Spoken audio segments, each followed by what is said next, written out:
하나님의 말씀 함께 나누겠습니다. 구약성경 열왕기하 4장 28절에서 30절까지의 말씀을 교독하도록 하겠습니다. 이 말씀 28절 제가 먼저 봉독해 올리겠습니다. 28절을 봉독합니다. 여인이 이르되 내가 내 주께 아들을 구하더이까 나를 속이지 말라고 내가 말하지 아니하더이까 하니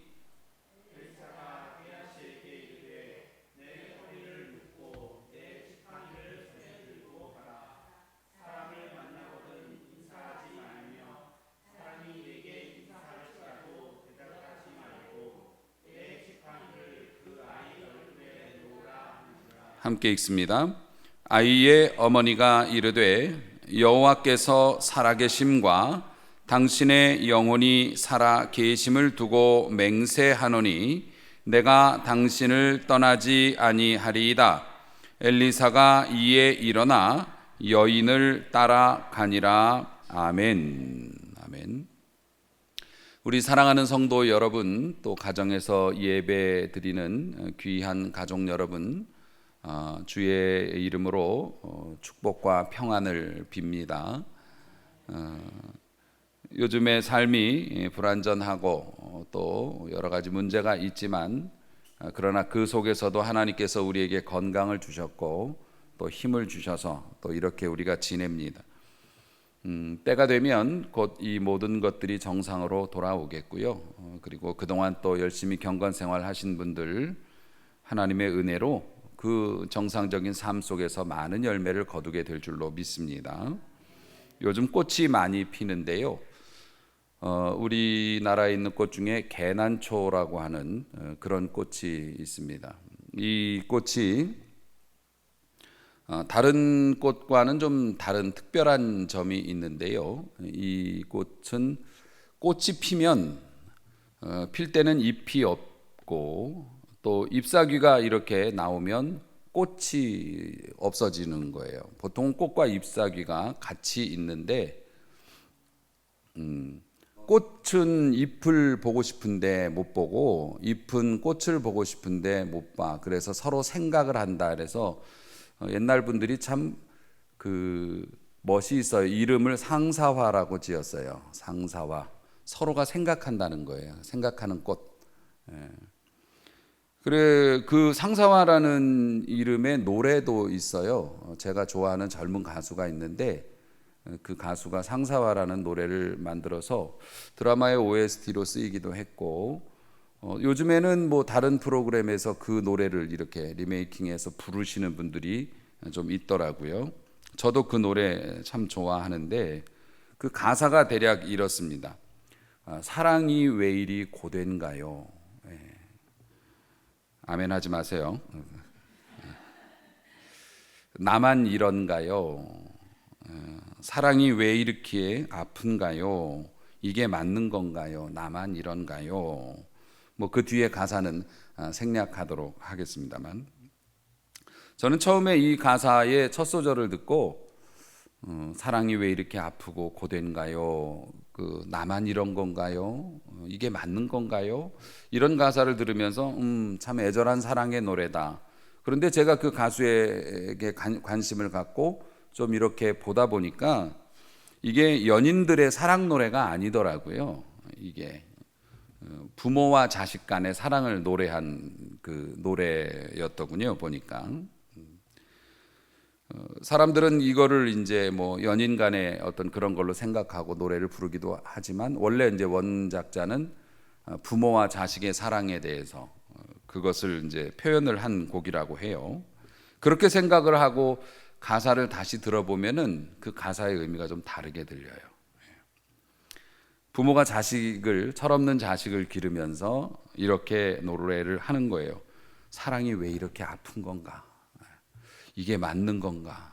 나만 이렇게 사는 건가? 자식을 사랑하는 마음에 사랑이 이렇게 아픈 것인가? 철없는 자식을 보면서 또 나이 든 자식들은 늙은 부모를 섬기면서 사랑이 이렇게 고된 건가요? 사랑이 이렇게 고된 건가? 이게 맞는 건가요? 이렇게 섬기는 게 맞는 건가요? 나만 이렇게 섬기고 있나요? 이렇게 고백을 해요. 심지어는 신앙생활 하는 사람들도 이 노래처럼 말하는 사람들이 있어요. 신앙생활이 이렇게 아픈가요? 이렇게 고된가요? 이게 맞는가요? 우리 교회만 힘든가요? 그렇게 노래를 부르기도 해요. 그런데 결국 상사화라는 것이 뭡니까? 끝내 서로를 못 보는 거죠. 그래서 우리도 자식이 철이 들어서 부모를 섬기려고 하면 부모가 없고, 정말 이상하게 사람은 기회가 지나간 다음에 깨닫게 되죠. 부모님 모실 때 그렇게 힘들고 짜증내고 그랬는데 부모님 가시고 나면 내가 잘못했구나, 내가 제대로 된 사랑을 하지 못했구나, 이런 것 때문에 마음 서러워하고, 또 뭐 서로 간에 마찬가지죠. 부모 자식 효도를 하고 싶으나 기회가 없고, 자녀들을 더 잘 섬기고 싶지만 그때는 나도 어렸고, 부모로서도 나도 처음이었고 힘들었고, 그래서 더 좋은 사랑을 베풀기를 원했지만 얘들은 이미 장성해서 자신들의 삶을 살아가고, 이렇게 서로 끝내 만나지 못하는 그런 아쉬움과 한을 안고 사람들이 살아가는데, 그런데 이 세상에는 상사와 같은 사랑만 있는 게 아니에요. 이 세상에 다른 사랑도 존재하는데, 오늘 그 사랑의 얘기를 좀 들려드리는데, 오늘은 영화 한 편을 보신다고 생각을 하시면 좋을 것 같아요. 그래서 설교 시간이 좀 길어질 수도 있는데 재밌으면 용서될 거고, 재미라는 건 좀 그렇고, 어쨌든 간에 들으실만 하면 용서가 될 거고, 오늘 귀한 사랑의 이야기를 한번 여러분과 나누려고 합니다. 엘리야 선지자의 그 후계자로서 갑절의 영감을 구했고, 그 영감을 받아서 하나님의 능력을 나타내는 위대한 선지자 엘리사 선지자가 한참 사역을 왕성하게 하실 때, 수넴 지방을 지나가고 있을 때 엘리사 선지자분이 지나만 가면 꼭 와가지고서 아는 체 하는 여자분이 한 분 계셨어요. 근데 이제 이분은 성경에서 표현하면은 해석을 해보면은 부잣집 이렇게 부인이세요. 부잣집 사모님이신데 주의 종을 그렇게 귀히 여기셨어요. 귀히 여기셔서 간권했다고 그래요. 간절히 권했다는 뜻이에요. 엘리사 선지자가 지나갈 때마다 간절히 권해요. 저희 집에서 식사 좀 하고 가시지요. 저희가 대접 좀 할 수 있게 기회를 주세요. 그래서 엘리사 선지자가 뭐 먹을 것도 없는데 잘 됐죠, 뭐 대접해 준다는데 가서 밥을 자주 먹고, 그래서 친분이 생겨가지고 그 지방을 지날 때마다 엘리사 선지자하고 종인 게하시가 그 집에서 대접을 받았어요. 그런데 이제 오늘 열왕기하 4장의 내용, 전체적인 이제 내용인데요.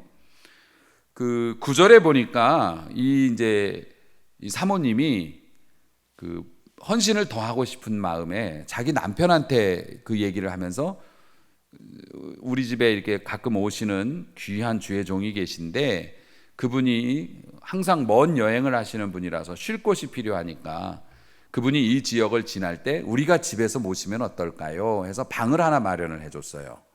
방을 하나 마련을 해줘서 책상도 이렇게 놔주고 공부하실 수 있게, 또 그렇게 해서 그 방에서 엘리사 선지자하고 게하시가 이제 같이 지낸 거죠. 그러면은 신세를 엄청 진 거잖아요. 거처할 곳까지 마련을 해주고 기도할 수 있도록 이렇게 다 배려를 해주니까 너무 고맙잖아요. 그러면 어떻게 해요? 고마우면 갚아야죠. 그 은혜를 입고 가만히 있으면 안 되죠. 갚아야죠. 그래서 엘리사 선지자가 자기 사환이었던 게하시한테 물어봅니다. 아주머니 좀 불러오라고. 그래서 이제 그분이 왔어요. 그분이 와서 13절에 보니까 이렇게 우리를 위해서 세심한 배려를 하는데 내가 당신에게 뭔가를 해주고 싶습니다. 원하는 것을 말씀해 보세요. 나는 왕도 알고 있고 고위 관료도 알고 있으니까 뭐 필요한 어떤 그런 것들이 있으면 얘기를 하면 내가 잘 될 수 있도록 그렇게 얘기를 해주겠습니다. 그랬더니 그 여인이 이르되 13절 끝에 보니까 나는 내 백성 중에 거주하나이다, 이렇게 얘기를 해요. 그 얘기가 어떤 뜻이냐면 지금도 살기 편안하고 앞으로도 괜찮으니 저를 위해서 뭘 해주실 필요가 없습니다 라고 사양을 한 거예요. 완곡한 표현이에요. 전 잘 살고 있습니다, 이 뜻이에요. 나는 내 백성 중에 거주합니다, 이 뜻이.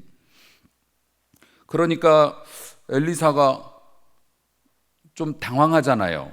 보통은 그러면 뭐 이번에 민원을 넣을 게 있는데 뭐 이렇게 얘기할 텐데, 저는 아무것도 원하지 않습니다, 목사님, 이렇게 얘기하니까 더 미안하잖아요. 더 미안해. 그래서 이거 어떻게 해야 될까 그랬더니 이제 그 게하시라고 하는 그분이 얘기를 해줘요. 저분이요, 제가 알아보니까 남편이 계시긴 한데 나이가 많고요, 지금 둘 사이에 자식이 없습니다. 그게 아마 저 집에는 제일 큰 기도 제목일 것 같아요. 그러니까 엘리사가 이분을 다시 불러요. 다시 오라 그래라. 그래서 그분이 엘리사의 그 방문 앞에 서 있으니까 이 얘기를 합니다. 16절이죠. 한 해가 지나서 이때쯤에 네가 아들을 안으리라.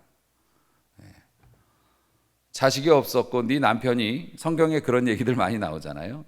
임신의 가능성이 없는데 엘리사 선지자가 하나님의 권능으로 감동을 받아서 하나님의 속마음을 이해하고 선포를 한 거예요. 내년 이맘때쯤 너는 아들을 안고 있을 것이다. 임신 기간 10개월이면 되게 바쁘네요. 그렇게 딱 예언을 해요. 그러면은 사실 황당한 예언이죠. 이 여인이 구한 것도 아니에요. 아들을 달라고 뭐 요청한 것도 아니고, 이분은 자기가 스스로 커트했어요. 있으면 좋지. 그런데 있을 수 있는 상황이 아니니까, 있을 수 있는 상황이 아닌데 그런 말씀을 하니까 이 여자가 이런 말을 합니다. 계집종을 속이지 마옵소서, 이렇게 얘기해요. 목사님, 헛된 희망을 주시지 마세요. 괜히 저 힘들어요. 이런 이제 이 얘기를 합니다. 저를 속이지 말라고. 그런데 사랑하는 성도 여러분, 그렇죠. 내 마음에 소원이 있는데 그게 너무 엄청나서 그게 되기나 하겠어? 가당키나 해. 내가 이런 삶을 사는데, 내가 이런 형편에 있는데, 내가 이렇게 미천이 없는데, 내가 이렇게 지은 죄가 많은데 가당키나 하겠어? 우리는 상사와 같은 삶을 사는 사람이라 소원이 있어도 늘 서로 이루어지지 못할지 모르지만 하나님이 계시잖아요. 하나님이 계신데 왜 하나님은 안 끼워주세요 거기에? 이 여인도 자기가 알아서 소원을 커트한 거예요. 있으면 좋지만 말이 되냐 이게? 그런데 하나님은 그걸 하시겠다고 해요. 이 여인은 속이지 말라고 얘기를 하지만 하나님은 그 뜻을 이루셨어요. 할렐루야. 어떻게 됐어요?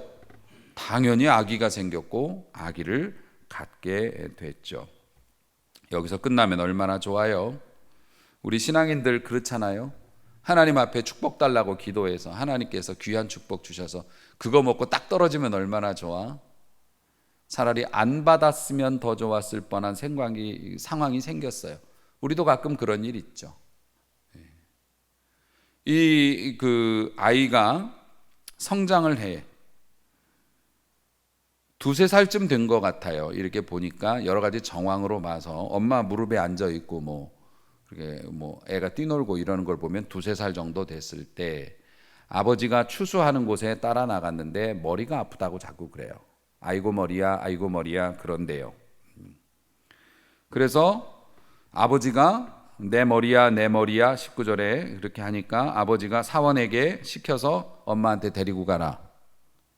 그래서 엄마한테 보냈는데 어떻게 돼요? 20절, 낮에까지 어머니 무릎에 앉아 있다가 죽은지라.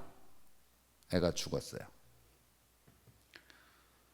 그러니까 하나님의 종을 잘 대접을 해서 싫다고 그랬는데도 하나님이 복을 주셔서 10달 동안 얼마나 기뻤겠어요. 아기가 생겼다는 걸 안 순간부터. 그리고 아기가 건강한 모습으로 태어났어요. 얼마나 기뻤겠습니까? 2살, 3살 얼마나 이쁠 때입니까? 막 이제 움직이면서 말도 하고 이놈이 어느 날 하루아침에 엄마 무릎 위에서 죽었어요. 이게 말이 되는 얘기입니까? 여기에서부터 이제 난리가 났습니다. 그 엄마가 어떻게 했을까? 우리하고는 좀 달라요. 우리 같았으면 뭐 뒤집어졌죠. 엄마 기절하고 뭐 아버지 오고 뭐 집안이 난리 뒤집어졌겠죠. 그리고 교회 안 나갔을 거예요. 교회 안 나갔을 거예요. 뭐 그러냐고 하나님이 줬다 뺐냐고. 차라리 안 생겼으면 누가 기적을 바랬냐고 이러면서 교회 안 나갔을 거예요. 교회 안 나갔을 겁니다. 그런데 이 여자는 좀 특이한 행동을 합니다. 이 여자는 특이한 행동을 해요. 애가 죽었는데요. 애가 죽었는데 애를 그 엘리사 선지자한테 내줬던 방이 있죠. 지금 엘리사 선지자는 거기 없어요. 갈멜산 쪽에 가서 이제 있는데 엘리사 선지자에게 줬던 그 빈 방에다가 애를 딱 눕혀놓았어요. 애를 눕혀놓고 문을 닫고 나왔어요. 그리고 22절 보니까 남편한테 저기 사람 한 사람하고 나귀 한 마리만 좀 보내주세요. 차 좀 내주세요. 그런 거예요. 어디 가려고? 네, 목사님 좀 만나고 와야 되겠어요. 울고불고 뒤집어지고 이게 아니고 조용히 죽은 애를 그 방에다 놓고 더 무서워 그게. 네, 목사님 좀 만나고 와야 되겠어요. 네, 이런 거예요. 그러니까 그 남편이 죽은 걸 아마 몰랐던 것 같아요. 보니까 초하루도 아니고 안식일도 아닌데, 아니 주일도 아니고 3일 예배도 아니고 월삭기도회도 아닌데 왜 교회를 간다 그래요? 그대가 오늘 어찌하여 그에게 나아가고자 하느냐 하는지라 여인이 이르되 평안을 비나이다 이렇게 얘기해요. 나쁜 일 아니에요 이렇게 얘기를 합니다. 남편한테도 말 안 해요. 나쁜 일 아닙니다. 이에 나귀의 안장을 지우고 자기 사원에게 말하죠. 24절 몰고 가라. 멈추지 말아라. 내가 멈추라고 그럴 때까지 멈추지 말아라. 그러면서 갈멜산으로 갑니다. 25절 도착을 했어요. 하나님의 사람이 멀리서 그를 보고 자기 사원 게하시한테 얘기를 해요. 저 사람 저기 수넴 그 집사님 아니냐? 맞는데요. 너 빨리 가봐가지고 왜 저분이 지금 오늘 이런 멀쩡한 날에 왜 그것도 나귀를 타고 직접 여기까지 왔을까? 너 빨리 가서 맞아 이르기 물어봐라. 왜 왔는지. 그래서 26절 보니까 너는 평안하냐? 네 남편 평안하냐? 아이가 평안하냐? 혹시 문제 있어요? 남편이 뭐 혹시 아파요? 애가 뭐 잘못됐어요? 물어봐라. 이렇게 물어봤는데 여인이 뭐라고 대답해요? 아무 일 없어요 라고 거짓말을 해요. 게하시한테도 말 안 해요. 남편한테도 말을 안 했어요. 도착했어요. 하나님의 사람에게 나아가서 어떻게 합니까? 그분을 보자마자 엎드려 가지고 그의 발을 끌어안았어요. 근데 놀라운 거는 엘리사 선지자가 이렇게 뭐 무릎팍도사는 아니지만 무릎이 닿기도 전에 다 아는 사람이에요. 보통은. 엘리사 선지자가 그때 영적인 어떤 그런 하나님이 쓰시는 그것이 강했기 때문에 항상 어디서 일어나는 모든 일들에 대해서 필요한 건 다 알려주셨거든요. 그런데 고백을 해요. 왜 이러세요? 그러면서 이제 뜯어 말리려고 하니까 내버려 둬라. 엘리사 선지자가 쿵 한 거예요. 아차 한 거죠. 내버려 둬라. 그의 영혼이 괴로워하고 있는데 이상하게 하나님께서 나한테 미리 알려주지는 않으셨다. 이거 뭔 일이 있다. 내버려 둬라. 그러면서 28절에 그 여자가 엘리사 선지자의 발을 끌어안고 엎드려 가지고 제일 먼저 얘기한 게 뭐예요? 저 속이지 말라고 그러셨잖아요. 저한테 이렇게 실망스러운 일 생길까 봐 제가 두려웠는데 그거 하지 말라고 그랬잖아요. 그런데 왜 그러셨어요? 이런 거죠.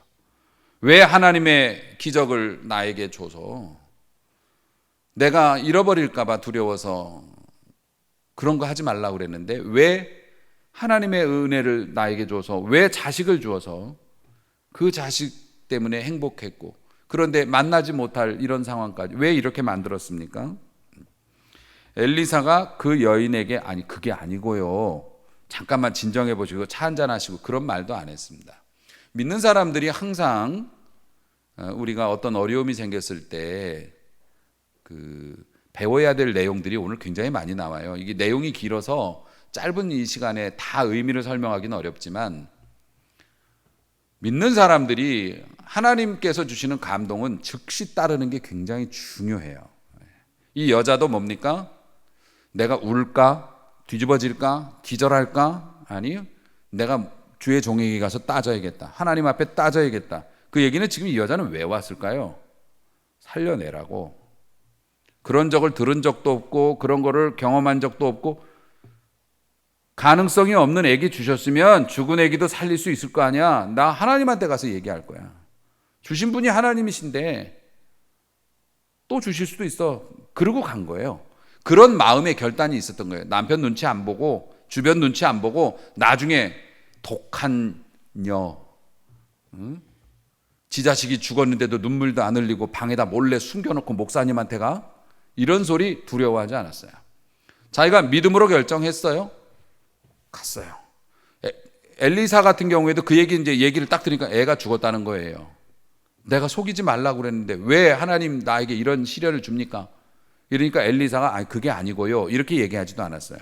감동이 팍 왔어요. 어떻게 해야 될지 하나님이 딱 깨닫게 했어요. 보통 그렇게 했을 때 순종을 안 하면 나중에 이 사람이 와서 멱살 잡고 저 사람이 와서 뭐 이거 어떻게 되냐고 물어보고 이래가지고 흐지부지 되고 마는데, 엘리사가 게하시한테 특이한 명령을 내립니다. 29절 보니까 네 허리를 묶고, 그러니까 빨리 허리 묶고 빨리 운동화 신고 내 지팡이를, 항상 주의 종들은 지팡이를 갖고 다녔어요. 하나님의 권능의 상징이라고 하죠.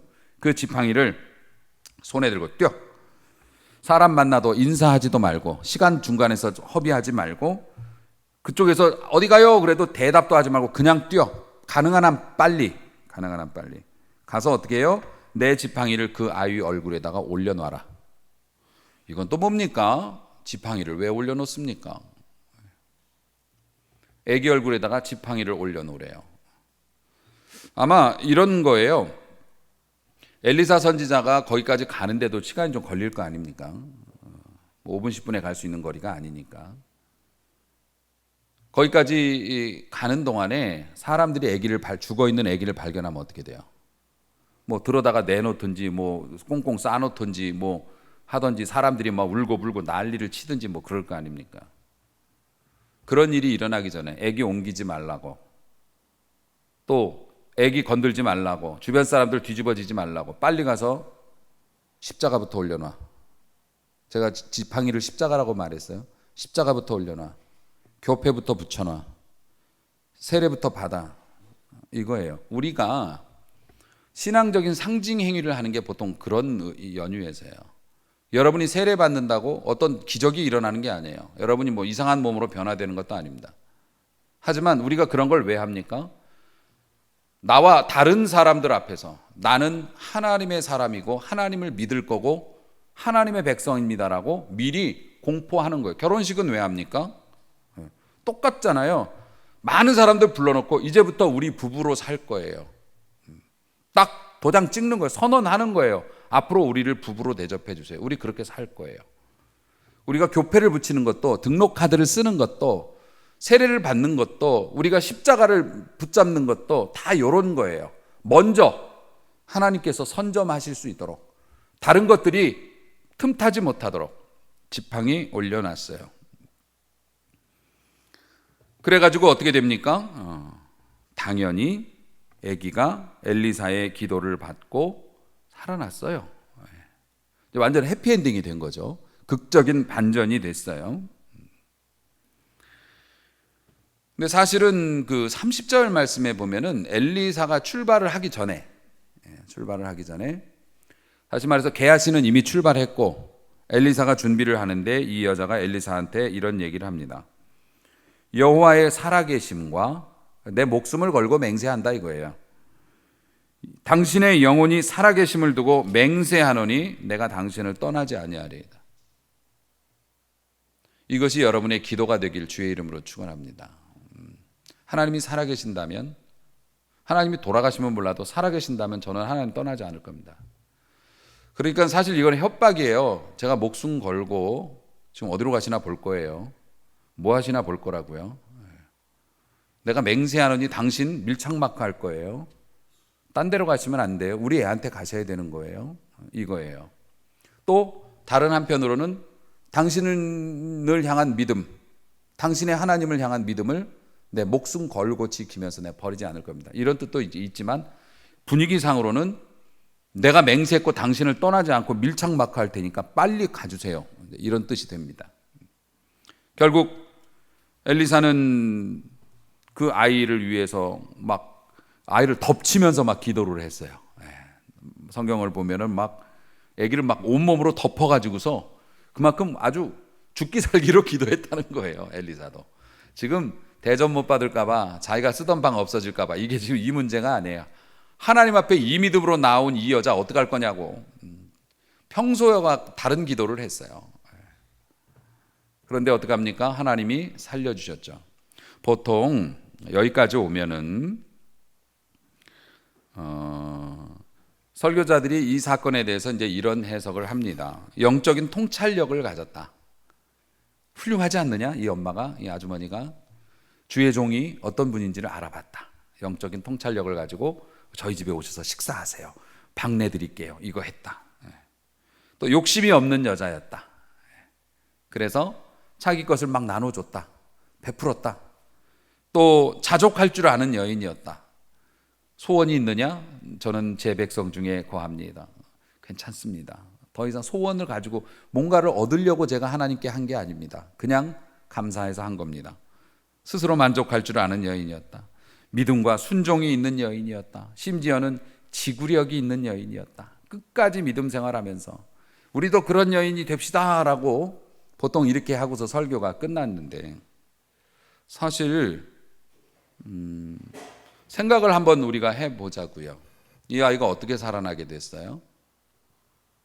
엄마의 지구력 있는 믿음이 이 아이를 살렸나요? 아니면 엘리사 선지자의 탁월한 권능과 영권이 그 아이를 살렸나요?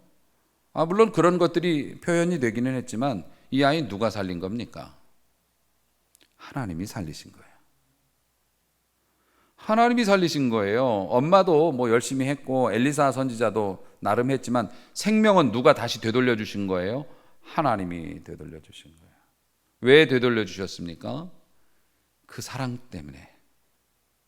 뭐 불쌍해서 그랬을 수도 있겠죠. 그 엄마의 간절함이 하나님의 마음을 감동시키셔서, 물론 하나님의 섭리의 그 오묘하고 신비한 그거는 우리가 예측할 수 없지만 우리 인간적인 관점에서 보면 그 엄마가 그렇게까지 믿음적으로 행동하고 그렇게까지 하나님 앞에 목숨 걸고 자신의 모든 것을 던져서 아이를 살리겠다고 하니 하나님이 뭐 사랑해 주셔서 그렇게 하죠. 어쨌든 중요한 건 뭡니까? 살리신 분은 하나님이시고 살리신 이유는 사랑 때문에. 여러분, 하나님 안에서는 상사와의 사랑은 없어요. 상사와는 영원토록 서로 못 만나요. 그리워하지만 만날 수 없어요. 우리 인간 삶에도 그런 일들이 많이 있죠. 후회하지만 다시 돌이킬 수 없는 일들. 그런데 하나님의 세계에서는 그게 달라요. 하나님의 세계에서는 그게 다릅니다. 하나님이 계시기 때문에. 왜 사랑하는 성도 여러분, 여러분의 삶에서 어떤 한계 상황이나 이런 게 오면 왜 하나님을 거기 대입하지를 않으시는 거예요? 거기에 하나님이라고 하는 변수가 계신데, 가장 큰 변수가 계신데, 죽은 자도 살리실 수 있는 분이신데 우리의 경제적인 문제 외면하시겠어요? 우리의 건강의 문제 외면하시겠어요? 여러분의 자녀 문제 외면하시겠냐고요? 여러분의 마음의 두려움 외면하시겠느냐고요? 상사와의 사랑은 인간들끼리 하는 이야기고요. 그 상사와의 가사가 또 이렇게 되어 있습니다. 기다리던 봄이 오고 있는데 이리 나를 떠나가오. 긴긴 겨울이 다 지나갔는데, 근데 같이 그 봄을 누려야 할 사랑하는 이가 없는 거예요. 그건 인간의 얘기입니다. 우리 삶에서 그런 일들이 하도 많이 일어나서 우리가 그 가사에 공감을 하지만, 그러나 가장 강력한 변수, 하나님이 계십니다. 하나님이. 본문에서도 입증됩니다마는 그 생명을 주신 분도 하나님이십니다.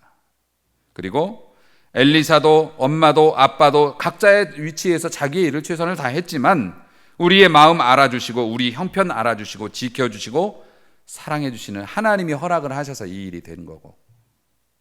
자, 그렇다면 하나님이 그런 분이신데 여러분과 하나님은 어떤 사이? 우리 아버지. 저처럼 힘없는 육신의 아버지가 아니라, 부족한 육신의 아버지가 아니라 능력 있으신 하늘의 아버지, 우리의 생명을 주신 분, 우리의 생명을 취하시기도 하지만 다시 돌려주실 수 있는 분. 아멘. 아멘. 사랑하는 성도 여러분, 여러분이 하나님이 살아계신다는 것을 진짜 믿는다면, 그리고 그 하나님이 우리를 사랑해 주신다고 여러분이 고백할 수 있다면, 우리 마음 알아주시고 우리 형편 알아주시고 앞으로도 사랑해 주실 줄로도 믿어야 할 것입니다. 그것을 믿으시기를 바랍니다. 하나님만 의지해서 남편에게도 말 안 하고 이웃에게도 나누지 않고 눈물마저도 멈추고 선지자를 향해서 달려나갔던 이 어머니의 믿음, 사실 그 믿음이 아니었으면 이 엄마는 너무나 크게 무너졌을 것 같아요. 그러니까 여러분, 예수 믿는 것들 독한 것들이라고 사람들이 그렇게 얘기할지도 몰라요. 장례식장에서 눈물도 제대로 흘리지 않고 말이야, 좋은 데 가셨으니까 하나님이 데려가셨다고 자꾸 그러면서 저들끼리 웃고 앉아있고, 저 천하의 불효자라고 장례식장에서 그런 얘기하고, 우리 하나님에 대한 소망 없으면 우린 너무 크게 무너질 거예요. 그 소망이 있어서 우린 눈물도 멈추고 또 하나님이 느끼게 해주시니까요. 내가 네 어머니, 엄마를, 아빠를, 네 사랑하는 이를 내가 이렇게 꼭 안고 있어. 이게 전깃줄을 통해서 신호가 들어오듯이 우리의 마음에 짜릿짜릿 이게 오니까 하나님의 위로가 그런 거잖아요. 그러니까 우리의 눈물이 멈추고 하늘의 소망을 가지고 서운한 마음에 잠시 눈물을 흘려도 그게 한이 되거나 트라우마가 되거나 이것이 아니라 삶 속에서 녹아지고 그게 더 깊은 은혜와 또 사랑으로 다시 바꾸어지고, 하나님의 살아계심을 믿고 하나님이 우리를 도와주실 것을 믿는 사람들은 눈물이 그치게 되고 두려움이 멈추게 되지요. 그것을 오늘 우리 사랑하는 성도들더러 누리라고 하시는 겁니다. 이 수넴 여인처럼, 그 여자처럼 행동할 수는 없을지 몰라도 그 여자의 마음을 너희가 들여다보고 너희도 배웠으면 한다라고 말씀하는 거죠.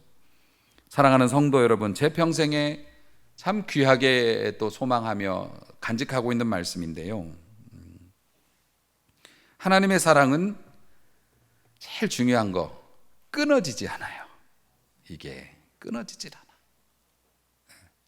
낚싯줄처럼 보이지는 잘 보이지 않아. 안 보이는 것 같은데 놀랍게 끊어지지 않아요. 절대. 낚싯줄도 끊으면 끊어지죠. 하나님의 사랑은 끊을 도구가 없다 그래요. 로마서에서 8장에서 그렇게 얘기하고 있어요. 누가 우리를 그리스도의 사랑에서 끊을 수 있을까? 환난일까? 먹고 사는 게 힘들어지는 곤고함일까? 어떤 사람이 나를 계속 와서 힘들게 만드는 박해일까? 진짜 요즘처럼 어려운 기근일까? 우리가 벌거벗은 채 노출되어지는 그런 위험에 처해지는 거? 칼로 우리를 위협하면 예수님이 우리 버리고 도망가시나? 누가 우리를 그리스도의 사랑에서 끊을까? 가난함일까? 병들밀까? 사람들의 위협이나 협박일까? 그러나 이 모든 일에 우리를 사랑하시는 이가 계시기 때문에 그분으로 말미암아 우리가 넉넉히 이기느니라. 아멘. 아멘. 내가 확신하노니 사망이나 생명이나 천사들이나 대통령이나 현재의 일이나 앞으로 일어날 일이나, 높음이나 깊음으로 표현되어 있는데요, 높은 산에 있어도 깊은 바다에 있어도 이 세상에 있는 어떤 위대하게 생긴, 힘있게 생긴, 무섭게 생긴 어떤 피조물이라도, 권력을 포함해서 세상의 어떤 것도 우리를 주 그리스도 예수 안에 있는 하나님의 사랑에서, 다시 말해서 아들을 내어줄 만큼 우리를 사랑했던 그 하나님의 사랑에서 우리를 끊어갈 것은 없으리라. 아멘. 아멘. 하나님의 사랑은 이렇게 우리가 영접하는 순간 걸려 있고, 우리는 그 하나님의 사랑에 매여 있고, 그 사랑의 줄이 보이지 않는 것처럼 보여도 끊어지지 않으므로, 우리 사랑하는 성도 여러분, 소망을 잃지 마시고, 희망이 아닌 소망이에요. 하나님께서 계시니까 나 살 수 있다고 말하는 소망을 버리지 마시고, 그 소망을 붙잡고 일어서시고, 그 소망을 붙잡고 수냄 여인처럼 새로운 삶을, 새로운 축복을, 다른 사람들이 깜짝 놀라며 뒤로 물러설 수 있는 역전의 인생을 우리도 살 수 있음을 믿고 그렇게 살아 누리시기를 주님의 이름으로 축원합니다. 기도하시겠습니다.